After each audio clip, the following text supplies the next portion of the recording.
Hi മക്കളെ, ഇടാ ഇതേതാ ചാപ്റ്റർടാ 6ാം ചാപ്റ്ററുമായിട്ടാണ് MR സാർ വീണ്ടും എന്ത് ചെയ്തത് നിങ്ങൾക്ക് മുമ്പിൽ എത്തിയിട്ടുള്ളത്. ഇടാ 6ാം ചാപ്റ്ററിന് ഒരു പ്രത്യേകത ഉണ്ട് അല്ലേ? എന്തായിരിക്കും പ്രത്യേകത 6ാം ചാപ്റ്ററിന്? ഇടാ മെറ്റൽസിനെ പറ്റിയിട്ട്. ഞങ്ങൾ ഓൾറെഡി മെറ്റൽസിനെ ഏതൊരു ചാപ്റ്ററിൽ ഞാൻ നിങ്ങൾക്ക് വേണ്ടി ക്ലാസ് എടുത്തിട്ടുണ്ട്. ഏതാ ചാപ്റ്റർ അറിയോ? 3ാം ചാപ്റ്ററിൽ periodic table and electronic configuration എന്ന് പറഞ്ഞ ചാപ്റ്ററിൽ നമ്മൾ എടുത്തിട്ടുണ്ടായിരുന്നു. എടാ അതിന്റെ കണ്ടിന്യൂസിനാണ് നമുക്ക് എന്ത് ചെയ്യുന്നത് ഈ ചാപ്റ്ററുമായിട്ട് ഡിസ്കസ് ചെയ്യാനുള്ളത്. റെഡി ആണോടാ? സോ നോക്കിക്കോടാ. എടാ മെറ്റൽസ് എന്ന് പറഞ്ഞ ചാപ്റ്ററാണ്. എടാ ആക്ച്വലി ഒരു കാര്യം മനസ്സിലാക്കുക. എടാ ഈ മെറ്റൽസ് ഒക്കെ എവിടുന്ന കിട്ടുന്ന മെറ്റൽസ് ഒക്കെ? എടാ എർത്ത് ക്രസ്റ്റ് എന്നല്ലടാ അല്ലേ, ഭൂമിന്റെ അടിത്തട്ടെന്നല്ലടാ നമുക്ക് മെറ്റൽസ് കിട്ടുന്നത്. സോ മക്കളെ ഇതിനെ നമുക്ക് ആരെ ഡിസ്കസ് ചെയ്യടാ? മിനറൽസിനെ പറ്റി നോക്കാം. ആദ്യം ആരടാ? മിനറൽസ്. എടാ എന്തായിരിക്കും മിനറൽസ് എന്ന് പറഞ്ഞു കഴിഞ്ഞാല്? മിനറൽസ് എന്ന് പറഞ്ഞു കഴിഞ്ഞാല് മക്കൾ നോക്കണടാ, ഇത് metals and non metallic compounds present in the earth crust. ഭൂമികളില് ഭൂമിന്റെ അടിത്തട്ടില് മക്കളെ എല്ലാ മെറ്റാലിക്കും നോൺ മെറ്റാലിക് കോമ്പൗണ്ട്സുകൾ അഥവാ മെറ്റാൽ ലോഹങ്ങളുടെ സംയുക്തങ്ങളെയും അലോഹങ്ങളുടെ സംയുക്തങ്ങളെയുമാണ് ഒരുമിച്ചിട്ട് മക്കളെ എവിടുന്ന് കിട്ടുന്നടാ? ഭൂമിയുടെ എർത്ത് ക്രസ്റ്റ് കിട്ടുന്നു. സോ അവരെ പറയുന്ന പേരാണടാ മിനറൽസ് എന്ന് പറയും. അറിയണോ? മിനറൽസ് എന്ന് പറയുന്നത് എന്താണ് അല്ലേ? എല്ലാ മെറ്റാലിക്കും non metallic compounds present in the earth crust. So അതിനെ പറയുന്ന പേരാണ് മക്കളെ മിനറൽസ് എന്ന് പറയും. റെഡി ആണോ? സോ അങ്ങനെ മക്കൾ പറയണോടാ. മിനറൽസ് തന്നെ. ഫോർ എക്സാമ്പിൾ മിനറൽസ് നമ്മൾ എടുത്തു. ബോക്സൈറ്റ് ഒരു മിനറലാ, ക്ലേ ഒരു മിനറലാ, പിന്നെ അതുപോലത്തെ ഹാമറ്റൈറ്റ് ഒരു മിനറൽസ് നമ്മൾ പഠിച്ചിട്ടുണ്ടോ? സോ മക്കൾ മനസ്സിലാക്കാൻ എത്രയുള്ളൂ. ഒരു മെറ്റലിന് തന്നെ A single metal can produce different type of minerals. റെഡിയാണോ? ഒരേ ലോഹത്തിന് തന്നെ വ്യത്യസ്തമായിട്ടുള്ള ധാതുക്കൾ അഥവാ മിനറൽസ് എന്തെയ്യൂടാ പ്രൊഡ്യൂസ് ചെയ്യാൻ പറ്റും. റെഡിയാണോ? അങ്ങനെ മക്കളൊരു സിമ്പിൾ എക്സാമ്പിൾ പറഞ്ഞിട്ടാ അലൂമിനിയം എന്ന് പറഞ്ഞ മെറ്റൽ എടുത്തെന്ന് എഴുതിക്കോ. അലൂമിനിയം എന്ന് പറഞ്ഞ മെറ്റലിന് മക്കളെ ഒരുപാട് മിനറൽസ് ഒന്നുമില്ല, അകപ്പാടെ 3 മിനറൽസ് നമുക്ക് പഠിക്കാനുള്ളത്. ഒന്നാണ് മക്കളെ ബോക്സൈറ്റ്, ഒന്ന് മക്കളാരടാ ക്രയോലൈറ്റ്, ഒന്നാണ് മക്കളെ ക്ലേ. മക്കളെ അലുമിനിയം എന്ന് പറഞ്ഞിട്ടുള്ള മെറ്റലിന് തന്നെ വ്യത്യസ്തമായിട്ടുള്ള ഡിഫറെന്റ് ടൈപ്പ് ഓഫ് മിനറൽസ് എന്തെയും അഥവാ ധാതുക്കൾ എന്തെയും പ്രസന്റ് ആണ്. The same metal can produce different type of minerals. റെഡിയാണോ? അതായത് അലുമിനിയം എന്ന് പറഞ്ഞിട്ടുള്ള ലോഹത്തിന് മക്കളെ വ്യത്യസ്തമായിട്ടുള്ള ധാതുക്കൾ കാണപ്പെടും, അല്ലെങ്കിൽ വ്യത്യസ്തമായിട്ടുള്ള മിനറൽസ് കാണപ്പെടും. റെഡിയാണോ? സോ അങ്ങനെയാണ് മക്കളെ നോക്കിക്കോളിടാ. അത് ഇങ്ങനെ നോക്കിക്കോ മക്കളെ. നെക്സ്റ്റ് ഒന്ന് നോക്കിക്കോടാ. ഓർ എന്ന് പറയും.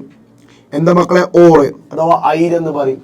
അതായത് ഒരു മിനറലിൽ നിന്നും ഒരു മെറ്റലിനെ വളരെ എളുപ്പത്തിലും വേഗത്തിലും എക്സ്ട്രാക്ട് ചെയ്യുന്ന ആളുകളെ പറയുന്ന പേരാണ് ഓറ്. The mineral which a metal can easily and quickly extracted are called മക്കളെ ആരടാ?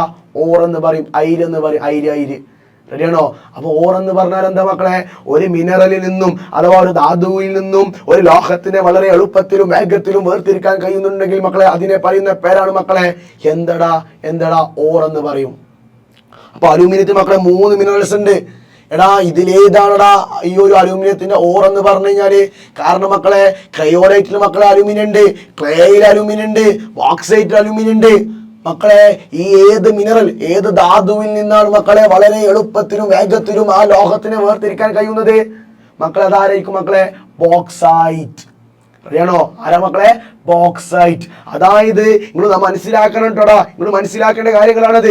അതായത് സാറ് 3 മിനറൽസ് ഉണ്ടല്ലോ, എന്തുകൊണ്ടാണ് സാറ് അലൂമിനിയത്തിന്റെ ഓർ ബോക്സൈറ്റ് ആണെന്ന് പറയാൻ കാരണം മക്കളെ 3 അലൂമിനിയം ഉണ്ടെന്ന് ശരിയാണ്, തെറ്റല്ല, അതിലൊക്കെ ശരിയാണ്. 3 മിനറൽസിൽ അലൂമിനിയം ഉണ്ട്. പക്ഷെ വളരെ എളുപ്പത്തിലും വേഗത്തിലും വളരെ പെട്ടെന്നും കൂടുതൽ മെറ്റാലിക് കണ്ടന്റും മക്കളെ എവിടെ ആയിരിക്കൂടാ? ബോക്സൈറ്റിലാ. അതുകൊണ്ടാണ് അലൂമിനിയത്തിന്റെ ഓർ ബോക്സൈറ്റ് വരാൻ കാരണം. റെഡിയാണോ? അയണിന്റെ ഓർ ആരടാ? ഹേമറ്റൈറ്റും മാഗ്നറ്റൈറ്റും ആണ്. സിങ്ക് എന്ന് പറഞ്ഞ ലോഹത്തിന്റെ മക്കളെ ഓർ ആരടാ? സിങ്ക് ബ്ലെൻഡും കലാമിനും ആണ്. റെഡിയാണോ? പിന്നെ അതുപോലെ തന്നെ കോപ്പറിന്റെ കുപ്രൈറ്റ് ഒക്കെ ഉണ്ട്, നമുക്ക് ഡിസ്കസ് ചെയ്യാം നമുക്ക്. റെഡിയാണോ? അപ്പൊ മനസ്സിലാക്കാം. അതായത് ഒരു മിനറൽ അഥവാ ധാതുവിൽ നിന്ന് വളരെ എളുപ്പത്തിലും വേഗത്തിലും ലോഹത്തിനെ വേർതിരിക്കണമെങ്കിൽ അതിനെ പറയുന്ന പേരാണ് മക്കളെ ഓർ അഥവാ അയിരെന്ന് പറയും. റെഡിയാണോ? അപ്പൊ നമ്മൾ എന്ത് ചെയ്തു? ഓർ കണ്ടെത്തി. ആ ഓറിൽ നിന്ന് നമുക്ക് എന്തുണ്ടാക്കണടാ? എന്ന് വേർതിരിക്കണടാ? ഈ ഒരു മെറ്റലിനെ വേർതിരിക്കണം. 4 പ്രോസസ്സാണ് അങ്ങനെ മക്കളെ കോൺസെൻട്രേറ്റ് ചെയ്യാൻ വേണ്ടി. അതായത് കോൺസെൻട്രേഷൻ ഓഫ് ഓർ മക്കളെ 4 പ്രോസസ് നമുക്ക് ചെയ്യാനുള്ളത്. നോക്കിക്കോട്ടോ, ഞാൻ പറഞ്ഞുതരാം മക്കളെ. കോൺസെൻട്രേഷൻ ഓഫ് ഓർ മക്കളെ, concentration of or. Concentration of or മക്കളെ 4 മെത്തേഡ് നമുക്ക് പഠിക്കാനുള്ളത്. ഒന്നാമത്തെ മക്കളെ ലെവിഗേഷൻ എന്ന് പറയും. അഥവാ ജലപ്രവാഹത്തിൽ കൈകൾ അഥവാ ഹൈഡ്രോളിക് വാഷിംഗ്. റെഡിയാണോ? ഒന്നാമത് മെത്തേഡ് എന്താടാ? ഹൈഡ്രോളിക് വാഷിംഗ് അഥവാ ജലപ്രവാഹത്തിൽ കൈകള്. റെഡിയാണോ? എടാ സിമ്പിളാണ്, സിമ്പിളാണ്. അതായത് കുറച്ച് ഓറ് അല്ലെ അരികളെ നന്നായിട്ട് പൊടിച്ചു, എന്നിട്ട് എന്ത് ചെയ്തോടാ? വെള്ളത്തിൽ കിട്ടു, ഒരു മിക്സ്ചറിലേക്ക് ഇട്ടു, ഒരു സൊല്യൂഷനിലേക്ക് ഇട്ടു. എടാ അങ്ങനെ ഈ സൊല്യൂഷനിലേക്ക് ഈ ഒരു പൗഡേർഡ് ഓർ എടുത്തു കഴിഞ്ഞാൽ എടാ ഡെൻസിറ്റി അഥവാ സാന്ദ്രത അടിസ്ഥാനത്തിൽ നമുക്ക് എന്ത് ചെയ്യാം? ഈ ഓറുകളെയും പിന്നെ അതുപോലെ തന്നെ ഈ മിനറൽസിനെയും നമുക്ക് എന്ത് ചെയ്യാം? ഇമ്പ്യൂരിറ്റീസിനെയും എന്ത് ചെയ്യാം? വേർതിരിക്കാൻ പറ്റും. മനസ്സിലായോ? സിമ്പിൾ എക്സാമ്പിൾ ഇല്ലേ? ഞാൻ ഇപ്പോൾ എങ്ങനെ പറഞ്ഞു വെച്ച് കഴിഞ്ഞാൽ നമ്മൾ ചളിവെള്ളം എടുക്കുകയാണ്, കുറച്ച് മണ്ണ് എന്ത് ചെയ്യുക? ഈ ഒരു വെള്ളത്തേക്ക് ഇട്ടാ എടാ ഇപ്പം എന്തും വേണം ഞാൻ നിസ്സാരമായിട്ട് കാണിച്ചടാ. എടാ ഈ ഒരു വെള്ളത്തിലേക്ക് നമ്മൾ എന്തിട്ടോടാ? കുറച്ച് മണലിട്ടു എന്ന് എഴുതിക്കോ. എടാ മണലിട്ട് കഴിഞ്ഞാൽ മണൽ അടിയിൽ പിടിച്ചു, വെള്ളം എന്ത് ചെയ്യൂടാ? ആ ചളിവെള്ളം എന്തുണ്ടാവും? മേലെ ഉണ്ടാവും. അപ്പം നമുക്ക് എന്ത് ചെയ്യാം? ചളിവെള്ളത്തെയും ഈ മണലിനെയും എന്ത് ചെയ്യാം? മക്കളെ വേർതിരിക്കാൻ പറ്റും. റെഡിയാണോ? അത് തന്നെയാണ് മക്കളെ ലെവിഗേഷൻ അഥവാ ഹൈഡ്രോളിക് വാഷിങ്. എടാ എന്തടാ? വെള്ളം അല്ലേ ഒരു പർട്ടിക്കുലർ അമൗണ്ട് ഓഫ് സോൾവെന്റ് എടുത്തു, എന്നിട്ട് അതിലേക്ക് നമ്മൾ പൗഡേർഡ് ഓരോ പൊടിച്ച അതിലേക്ക് ആഡ് ചെയ്തു. എടാ അതിലേക്ക് ആഡ് ചെയ്ത് കഴിഞ്ഞാൽ മനസ്സിലാക്കണടാ ഈ ഒരു സാന്ദ്രത അഥവാ ഡെൻസിറ്റിയുടെ അടിസ്ഥാനത്തിൽ നമുക്ക് എന്ത് ചെയ്യാം? ഇമ്പ്യൂരിറ്റീസ് അഥവാ അപദ്രവ്യങ്ങൾ ആവശ്യമില്ലാത്ത ആളുകയും നമുക്ക് എന്ത് ചെയ്യൂടാ? ഓറുകളെ നമുക്ക് എന്ത് ചെയ്യാൻ പറ്റും? വേർതിരിച്ചെടുക്കാൻ പറ്റും. റെഡിയാണോടാ? റെഡിയാണോ? മനസ്സിലാക്കണത്. കാരണം ഇവിടെ ഹൈഡ്രോളിക് വാഷിംഗിൽ മക്കൾ നമ്മൾ പറയുന്നത് ഇമ്പ്യൂരിറ്റീസിന് ഡെൻസിറ്റി വളരെ കുറവാ. ഓർ പാർട്ടിക്കിൾസിന് മക്കളെ ഡെൻസിറ്റി എന്താ? വളരെ കൂടുതലാണ്. അപ്പോൾ നമുക്ക് എന്ത് ചെയ്യാം? ഇമ്പ്യൂരിറ്റീസിന് എന്ത് ചെയ്യാൻ പറ്റും? പെട്ടെന്ന് എന്ത് ചെയ്യും? വേർതിരിച്ചെടുക്കാൻ പറ്റും. റെഡിയാണോ? കാരണം ഓർ പാർട്ടിക്കിൾസ് അടിയിൽ സെറ്റിലാവും. കാരണം ഓർ പാർട്ടിക്കിൾ ഡെൻസിറ്റി കൂടുതലാണ്, ഒരു അടിയിൽ സെറ്റിലാവും. ഡെൻസിറ്റി കുറഞ്ഞ ആളുകൾ മേലെ ഇങ്ങനെ കാണിക്കും. അപ്പോൾ നമുക്ക് എന്ത് ചെയ്യാം? എടുത്ത് ഒഴിവാക്കാൻ പറ്റും. സോ ഈ ഒരു മെത്തേഡിനെ പറയുന്ന പേരാണ് ഹൈഡ്രോളിക് വാഷിംഗ് എന്ന് പറയും. അങ്ങനെ രണ്ടാമത്തെ മെത്തേഡിനെ പറയുന്ന പേരാണ് ഫ്രോത്ത് ഫ്ലോട്ടേഷൻ അഥവാ പ്ലവന പ്രക്രിയ എന്ന് പറയും.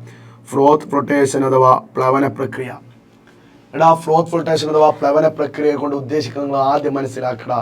എടാ പ്ലവന പ്രക്രിയ അഥവാ ഫ്രോത്ത് ഫ്ലോട്ടേഷനെ കൊണ്ട് ഉദ്ദേശിക്കുന്നത് എന്ന് പറഞ്ഞു കഴിഞ്ഞാൽ എടാ ഫ്രോത്ത് എന്ന് പറഞ്ഞാൽ എന്താണ്? പത.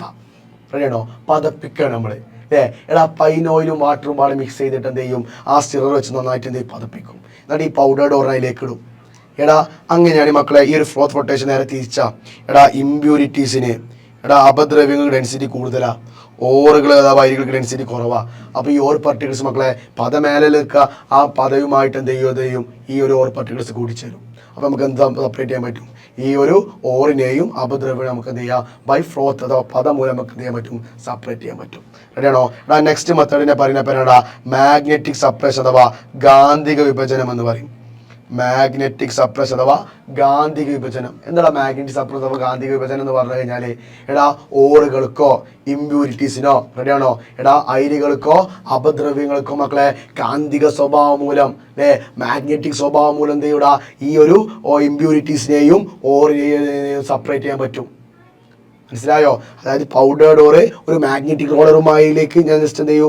ആഡ് ചെയ്തു. എടാ ഈ മാഗ്നറ്റിക് റോളറിലൂടെ പോകുന്ന സമയത്ത് നമുക്ക് എന്ത് ചെയ്യൂടാ? ഇമ്പ്യൂരിറ്റീസിനെയും ഓറിനെയും നമുക്ക് എന്ത് ചെയ്യാൻ പറ്റും? വേർതിരിക്കാൻ പറ്റും ബൈ മാഗ്നറ്റിക് നേച്ചർ. സോ അതിനെ പറയുന്ന പേരാണ് മക്കളെ എന്ത് ചെയ്യടാ? മാഗ്നറ്റിക് സപ്രഷൻ അഥവാ ഗാന്ധിക വിഭജനം എന്ന് പറയും. റെഡിയാണോ? എടാ ലെവിഗേഷനിൽ നമ്മൾ പൊതുവെ ഓക്സൈഡ് ഓറുകളാണ് പൊതുവെ ഉപയോഗിക്കുക. റെഡിയാണോ? പക്ഷേ ഫ്ലോത്ത് ഫ്ലോട്ടേഷൻ മക്കളെ സൾഫൈഡ് ഓറുകൾ ഉപയോഗിക്കുക. പക്ഷേ മാഗ്നറ്റിക് സപ്രഷൻ നമ്മൾ ആമറ്റൈറ്റും മാഗ്നറ്റൈറ്റാണ് ഉപയോഗിക്കുക. റെഡിയാണോ? എടാ അവസാനത്തെ നാലാമത്തെ മെത്തേഡ് മക്കളെ ഏതാടാ? ലീച്ചിങ് മെത്തേഡ് എന്ന് പറയും. റെഡിയാണോ? എടാ എന്താണ് ലീച്ചിങ് എന്ന് പറഞ്ഞു കഴിഞ്ഞാൽ സിമ്പിളായിട്ട് മനസ്സിലാക്കടാ. എടാ പൗഡേർഡ് ഓറിനെ ഒരു സ്യൂട്ടബിൾ സോൾവെന്റിലേക്ക് ആഡ് ചെയ്തു. എടാ സ്യൂട്ടബിൾ സോൾവെന്റിലേക്ക് പൗഡേർഡ് ഓറിനെ ആഡ് ചെയ്ത് കഴിഞ്ഞാൽ എന്തായിരിക്കും മക്കളെ സംഭവിക്കുക?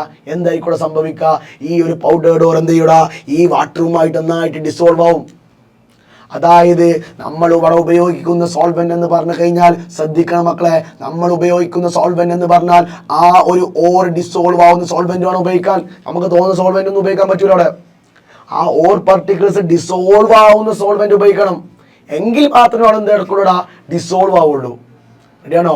ഓർ പാർട്ടിക്കിൾസ് ആ ഒരു നമ്മൾ ഏത് സോൾവെന്റാണ് എടുത്തത് ആ സോൾവെന്റിൽ ഓർ പാർട്ടിക്കിൾസ് ലയിക്കണം.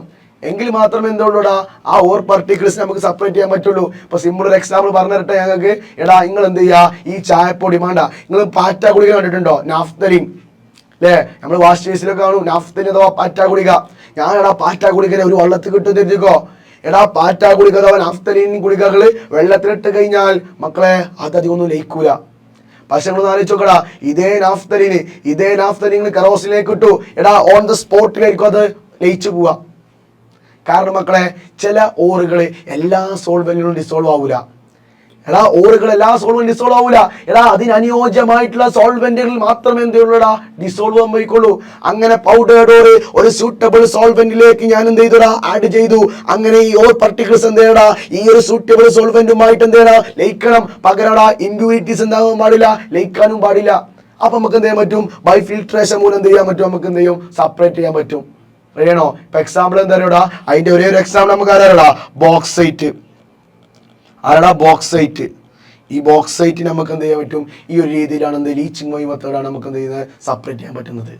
റെഡിയാണോ മക്കളെ? സോ നെക്സ്റ്റ് ടോപ്പിക് നോക്കിയാലോടാ, നെക്സ്റ്റ് ടോപ്പിക് നോക്കിക്കോ മക്കളെ. നെക്സ്റ്റ് നമുക്ക് എന്ത് ചെയ്യടാ, extraction of metal from ore ആണ്. ഓക്കേടാ, extraction of metal from ore. So അതിന് മുമ്പ് ചെറിയ ടോപ്പിക് നമ്മൾ ഡിസ്കസ് ചെയ്യടാ. അതായത് നമുക്കിപ്പോൾ കിട്ടിയ ഓറിനെ നമ്മൾ എന്താക്കി മാറ്റണം, ഓക്സൈഡാക്കി മാറ്റണം. കിട്ടിയ ഓറിനെ നമ്മൾ എന്താക്കി മാറ്റണം, ഓക്സൈഡാക്കി മാറ്റണം. മക്കളെ രണ്ട് രീതി നമുക്ക് പറയാനുള്ളത്. ഒന്നാമത്തെ രീതി മക്കളെ കാൽസിനേഷൻ എന്ന് പറയും. എന്താ മക്കളെ, കാൽസിനേഷൻ. രണ്ടാമത്തെ രീതി മക്കളെ എന്താടാ, റോസ്റ്റിംഗ്. എടാ കാൽസിനേഷൻ എന്ന് പറഞ്ഞാൽ എന്താ, സിമ്പിളായിട്ട് മനസ്സിലാക്കട്ടോ. അതായത് നമുക്കൊരു ഓറ് കിട്ടി, ഒരു അയിര് കിട്ടി. എടാ ഞാൻ എന്ത് ചെയ്തോടാ, അയിരിന് നന്നായിട്ട് എന്ത് ചെയ്തു, ചൂട് കൊടുത്തു. നന്നായിട്ട് ചൂട് കൊടുത്തു. പക്ഷെ ഓക്സിജന്റെ അസാന്നിധ്യത്തിൽ മാത്രമാണ് എന്ത് ചൂട് കൊടുക്കുന്നത്. ഓക്കെ അല്ലേ? അങ്ങനെ മക്കളെ, ഓക്സിജന്റെ അസാന്നിധ്യത്തില് ടെമ്പറേച്ചർ കൊടുത്ത് അതിനെ ഓക്സൈഡാക്കി മാറ്റിയിട്ടുണ്ടെങ്കിലടാ അതിനെ പറയുന്ന പേരാണ് മക്കളെ കാൽസിനേഷൻ എന്ന് പറയും. ഓക്സിജന്റെ അസാന്നിധ്യം, ഓക്സിജന്റെ ആബ്സെൻസിലാണ് ചൂടാക്കുന്നത്. മക്കളെ റോസ്റ്റിംഗ് അങ്ങനെയല്ല. റോസ്റ്റിംഗ് എന്ന് പറഞ്ഞ മക്കളെ ഓറുകൾ അഥവാ അയിരികൾ എന്താ, താപം അഥവാ ചൂട് കൊടുക്കുന്നു. ആരെ പ്രസൻസിലടാ, ഓക്സിജൻ അഥവാ വായുവിന്റെ സാന്നിധ്യത്തില്. വായുവിന്റെ സാന്നിധ്യത്തില് കിട്ടിയ ഈ ഒരു ഓറുകൾ എന്ത് ചെയ്യുന്നടാ, നന്നായിട്ട് ഹീറ്റ് ചെയ്യുന്നു, മക്കളെ ഓക്സൈഡാക്കി മാറ്റുന്നു. റെഡിയാണോ?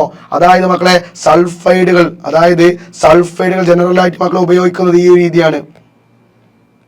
സൾഫൈഡുകൾ ഓക്കെ അല്ലെ, സൾഫൈഡുകൾ ഈ ഒരു രീതി, സൾഫൈഡ് ഓറുകൾ അല്ലെ, സിങ്ക് സൾഫൈഡുകളൊക്കെ മക്കളെ ഈ ഒരു രീതിയിലാണ് എന്ത് ചെയ്യുന്നത്, സെപ്പറേറ്റ് ചെയ്യുന്നത്. അപ്പൊ ഈ സിങ്ക് സൾഫൈഡിനെ നമ്മൾ എന്ത് ചെയ്തോടാ, ഓക്സിജന്റെ പ്രസൻസിൽ എന്ത് ചെയ്തു, ചൂടാക്കി നമുക്ക് എന്ത് കിട്ടിയടാ, ഓക്സൈഡ് ആക്കി മാറ്റി, ZnO ആക്കി മാറ്റി. പക്ഷെടാ കാർബണേറ്റുകൾ പോലെയുള്ള അയിരുകൾ അഥവാ ഓറുകളില്ലേ മക്കളെ, ഈ ഒരു ഓറുകളടാ എന്ത് ചെയ്യുന്നടാ, നന്നായിട്ട് ചൂട് കൊടുക്കുന്നു. എക്സാമ്പിൾ ഞാൻ പറഞ്ഞതാ, കാൽഷ്യം കാർബണേറ്റ് CaCO3. CaCO3 ഞാൻ ചൂടാക്കി. CaCO3 കാക്കോ3 നമ്മളെന്ത് പറയും, കാക്കോ3 എന്ന് പറയും അല്ലേ. കാൽഷ്യം കാർബണേറ്റ് നമ്മൾ ചൂടാക്കി. ചൂടാക്കി കഴിഞ്ഞാൽ എന്താ കിട്ടുക, നമുക്ക് കാൽഷ്യം ഓക്സൈഡും കാർബൺ ഡൈ ഓക്സൈഡുമാണ് കിട്ടുക. റെഡിയാണോ? ഇതാണ് മക്കൾ എപ്പോഴും ചോദിക്കുന്നുണ്ടോ, കാൽസിനേഷൻ റോസ്റ്റിംഗ് തമ്മിലുള്ള വ്യത്യാസം, ഡിഫറൻസ് കാര്യങ്ങൾ ഞാൻ കുട്ടികൾക്ക് എങ്ങനെ പറഞ്ഞു കൊടുക്കട്ടോ. റോസ്റ്റിംഗ് ലോ ഉണ്ടോ? ഉണ്ട്. അപ്പൊ ഓക്സിജന്റെ പ്രസൻസിലാ. കാൽസിനേഷൻ ലോ അല്ല, അപ്പൊ എന്താണ്, ഓക്സിജന്റെ ആബ്സെൻസിൽ. അങ്ങനെ പഠിച്ചാൽ മതി. കാൽസിനേഷൻ എന്താണ്, ചൂടാക്കാണ് ഓക്സിജന്റെ അസാന്നിധ്യത്തിൽ, ഓക്സിജന്റെ ആബ്സെൻസിൽ. റോസ്റ്റിംഗ് അങ്ങനെയല്ല, ചൂടാക്കുന്നു. ആരെ പ്രസൻസിലടാ, ഓക്സിജന്റെ പ്രസൻസ്. കാരണം റോസ്റ്റിംഗ് ലോ ഉണ്ട്. അങ്ങനെ പഠിച്ചോക്കി. റെഡിയാണോ? നമുക്ക് മാറിപ്പോരുതെന്ന്. പക്ഷെ എന്താ ഇത്, മാറിപ്പോരുത്. റെഡിയാണോ? സോ നെക്സ്റ്റ് മക്കളെ നോക്കിക്കോടാ, കൊറോഷനെ പറ്റി നമ്മൾ ഡിസ്കസ് ചെയ്യാം. റെഡിയാണോ? കൊറോഷൻ. ഓക്കെ അല്ലേടാ, കൊറോഷൻ. നിങ്ങളെല്ലാവരും കൊറോഷൻ കേട്ടിട്ടുണ്ടോ? കേട്ടിട്ടുണ്ട്. കൊറോഷൻ എന്ന് പറഞ്ഞാൽ ഞങ്ങളെല്ലാവരും പറയും തുരുമ്പിക്കാണെന്ന് പറയും. അപ്പൊ എങ്ങനെ തുരുമ്പിക്കുന്നത് മക്കളെ, നിങ്ങൾ ആലോചിച്ച് നോക്കട്ടെടാ. നമ്മുടെ അമ്മമാരൊക്കെ പാത്രം കഴിക്കുന്ന സമയത്ത് ഗോൾഡൊക്കെ ധരിച്ചിട്ടായിരിക്കും പാത്രം കഴിക്കുക, സ്വാഭാവികം. അപ്പോൾ ഒന്ന് ആലോചിച്ച് നോക്കടാ, ഇത് മെറ്റലാണല്ലോ, ഗോൾഡ് ഒരു മെറ്റലാണ് അല്ലേ, ലോഹമാണ്. ഈ ഒരു ലോഹം എന്തുകൊണ്ടാണ് കളർ മങ്ങാത്തത്? മങ്ങും ചോദിച്ചാൽ മങ്ങുണ്ട് അല്ലേ, മങ്ങുണ്ടോ ചോദിച്ചാൽ മങ്ങുണ്ട്, കുറച്ച് കാലം കഴിഞ്ഞാൽ ജസ്റ്റ് ആയിട്ടൊന്ന് മങ്ങും. പക്ഷെ ഓൺ ദ സ്പോട്ടിൽ എന്താ മങ്ങ? അതേ മറിച്ച് ആലോചിച്ച് നോക്ക്, ചെറിയൊരു കത്തി എടുക്കാൻ, ഒരു സ്പൂൺ എടുക്കാൻ എഴുതിക്കോ. നിങ്ങൾ സ്പൂൺ എടുത്തിട്ട് എന്ത് ചെയ്യുക, ജസ്റ്റ് മുറ്റത്ത് കിട്ടുമെന്ന് എഴുതിക്കോ. അന്ന് രാത്രി കടന്നുറങ്ങി സ്പൂൺ മുറ്റത്ത് വെച്ചു. കുറച്ച് കഴിഞ്ഞാൽ ഈ സ്പൂൺ എന്ത് ചെയ്യടാ, പിറ്റേ ദിവസം രാവിലെ സമയത്ത് ചെറുതായിട്ടൊക്കെ ഒരു തുരുമ്പുകൾ ഇങ്ങനെ ഓരോന്നോരോന്ന് വരും. പക്ഷെ ദൈവ സമയത്ത് നിങ്ങൾ ഗോൾഡോ സിൽവറോ ഒക്കെ വെച്ച് നോക്കി, അധികം ഒന്നും പെട്ടെന്നൊന്നും തുരുമ്പിക്കൂല. കാരണം എന്താ മക്കളെ, നമ്മൾ റിയാക്ടിവിറ്റി സീരീസ് അതിനുമായിട്ടാണ് പഠിച്ചത്. ഗോൾഡ് സിൽവറൊക്കെ റിയാക്ടിവിറ്റി ഏറ്റവും കുറഞ്ഞ ലോഹങ്ങളാ മക്കളെ. പോലെ എന്ത് ചെയ്യും, അറ്റ്മോസ്ഫിയറുമായിട്ട് അധികം ഒന്നും റിയാക്ട് ചെയ്യൂല. പക്ഷെ റിയാക്ടിവിറ്റി കൂടിയ ലോഹങ്ങളായ ആരൊക്കെടാ, പൊട്ടാസ്യം, സോഡിയം, കാൽഷ്യം അല്ലേ. എടാ റിയാക്ടിവിറ്റി കൂടിയ ലോഹങ്ങൾ മക്കളെ അന്തരീക്ഷത്തിലെ വായുമായിട്ട് എന്ത് ചെയ്യൂടാ, റിയാക്ട് ചെയ്യും. എന്നിട്ട് എന്ത് ചെയ്യൂടാ, അതിന്റെ യഥാർത്ഥ പ്രോപ്പർട്ടിയുടെ നഷ്ടപ്പെടുന്ന അവസ്ഥയെ പറയുന്ന പേരാണടാ corrosion. It is the destruction of metal from എവിടുന്നടാ, അറ്റ്മോസ്ഫിയറിക് ഗ്യാസ്. അന്തരീക്ഷത്തിലെ വായുമായിട്ട് എന്ത് ചെയ്യൂടാ, ആ മെറ്റൽ എന്ത് ചെയ്യൂടാ, കൂടിച്ചേർന്നിട്ട് ആ മെറ്റലിന്റെ പ്രോപ്പർട്ടി അഥവാ സ്വഭാവം എന്ത് ചെയ്യൂടാ, നഷ്ടപ്പെടുന്നു. സോ അതിനെ പറയുന്ന പേരാ മക്കളെ കൊറോഷൻ എന്ന് പറയും. റെഡിയാണോടാ, തുരുമ്പിക്ക കൊറോഷൻ എന്ന് പറയും. റെഡിയാണോ? സോ മക്കളെ ഈ കൊറോഷനെ തടയാൻ വേണ്ടിയിട്ട് എന്തെല്ലാം മെത്തേഡുകൾ നമ്മൾ ഉപയോഗിക്കാം. ഒന്നാമത്തെ മക്കളെ മെത്തേഡ് നമുക്ക് ടെക്സ്റ്റ് ബുക്കിൽ പഠിക്കാനുള്ളത് കാഥോഡിക് പ്രൊട്ടക്ഷൻ ആണ്. ഒന്നാമത്തെ മെത്തേഡ് എന്താടാ, കാഥോഡിക് പ്രൊട്ടക്ഷൻ. Cathodic protection. റെഡിയാണോ? എടാ രണ്ടാമത്തെ മെത്തേഡ് എന്താടാ, ഗാൽവണൈസേഷൻ. എന്താടാ, ഗാൽവണൈസേഷൻ. ഇങ്ങനെ രണ്ട് മെത്തേഡുകൾ നമ്മൾ എന്ത് ചെയ്യുന്നത് ഈ ഒരു കൊറോഷനെ തടയാൻ വേണ്ടി ഉപയോഗിക്കുന്നത്. നമ്മുടെ ടെക്സ്റ്റ് ബുക്കിൽ ഒരുപാട് മെത്തേഡ് ഉണ്ട് കേട്ടോ. പക്ഷെ നമുക്ക് ടെക്സ്റ്റ് ബുക്കിൽ ആകപ്പാട് രണ്ട് മെത്തേഡ്, ഒന്ന് കാഥോഡിക് പ്രൊട്ടക്ഷനും ഒന്നാടാ ഗാൽവണൈസേഷനും. മറന്നു പോരുത്. റെഡിയാണോ? കാരണം കൊറോഷൻ എന്ന് പറയുന്നത് എന്താണ്, അന്തരീക്ഷത്തിലെ വായുകളിലെ എടാ ഒരുപാട് ഗ്യാസുകൾ ഉണ്ട് അന്തരീക്ഷത്തില് അല്ലേ. നൈട്രജൻ ആയിക്കോട്ടെ, ഓക്സിജൻ ആയിക്കോട്ടെ, കാർബൺ ആയിക്കോട്ടെ, ഒരുപാട് ഗ്യാസുകളുണ്ട്. എടാ ഈ ഗ്യാസുകളൊക്കെ ഈ മെറ്റലുമായിട്ട് എന്ത് ചെയ്യൂടാ, നമ്മൾ മനസ്സിലാക്കാനുണ്ടോടാ. റിയാക്ടിവിറ്റി കൂടിയ മെറ്റൽസിന്റെ കേസല്ല പറയുന്നത്, സോറി റിയാക്ടിവിറ്റി കുറഞ്ഞ മെറ്റൽസിന്റെ കേസല്ല പറയുന്നത്, റിയാക്ടിവിറ്റി കൂടിയ മെറ്റൽസ് അല്ലേ. എടാ റിയാക്ടിവിറ്റി കൂടിയ മെറ്റൽസ് മാത്രമാണ് ഈ ഗ്യാസുമായിട്ട് റിയാക്ട് ചെയ്യുന്നത്. നമ്മൾ ടെക്സ്റ്റ് ബുക്കിൽ എല്ലാ മെറ്റൽസും എന്ന് പറയും, അത് തെറ്റാട്ടോ. എല്ലാ മെറ്റൽസും പറയാൻ പറ്റില്ല, റിയാക്ടിവിറ്റി കൂടിയ മെറ്റൽസുകൾ മാത്രം. എടാ റിയാക്ടിവിറ്റി കൂടിയ മെറ്റൽസുകൾ മാത്രം അന്തരീക്ഷത്തിലെ വായുമായിട്ട് എന്ത് ചെയ്യൂടാ, കൂടിച്ചേർന്നിട്ട് അതിന്റെ യഥാർത്ഥ സ്വഭാവം നഷ്ടപ്പെടും. ഇപ്പൊ നമ്മളെ ക്ലാസ്സുകളിൽ അങ്ങനെയല്ലടാ, ചില സമയത്ത് കൂട്ടുകെട്ട് കൂടി അവസാനം നമ്മളെ ഇല്ല സ്വഭാവം മുഴുവൻ നഷ്ടപ്പെടും. അതേ അവസ്ഥയാണ് മക്കളെ വെളുക്കുള്ളത്, മെറ്റൽസിനുള്ളത്. റെഡിയാണോ? റിയാക്ടിവിറ്റി കൂടിയ ആള് അല്ലെ, ഏറ്റവും റിയാക്ടിവിറ്റി കൂടിയ ആള് മാത്രം കേട്ടോ, കുറഞ്ഞ ആള് മാത്രം ഇല്ല കേട്ടോ. റിയാക്ടിവിറ്റി കൂടിയ ആള് മാത്രം എന്ത് ചെയ്യും, അന്തരീക്ഷത്തിലെ ഗ്യാസുമായിട്ട് വാതകവുമായിട്ട് കൂടി ചേർന്നിട്ട് എന്ത് ചെയ്യൂടാ, അതിന്റെ യഥാർത്ഥ പ്രോപ്പർട്ടി നഷ്ടപ്പെടും. അതിനെ പറയുന്ന പേരാണ് destruction of metal. Destruction of metal by atmosphere gases. റെഡിയാണോ മക്കളെ? ഇത്രയാണ് നമുക്ക് എന്ത് ചെയ്യുന്നത് ഈ ഒരു സെക്ഷനിൽ പറയാനുള്ളത്, ഈ ഒരു ചാപ്റ്ററുമായിട്ട് പറയാനുള്ളത്. നെക്സ്റ്റ് സെഷനുമായിട്ട് എന്ത് ചെയ്യുക, വീണ്ടും കാണാം. Thank you.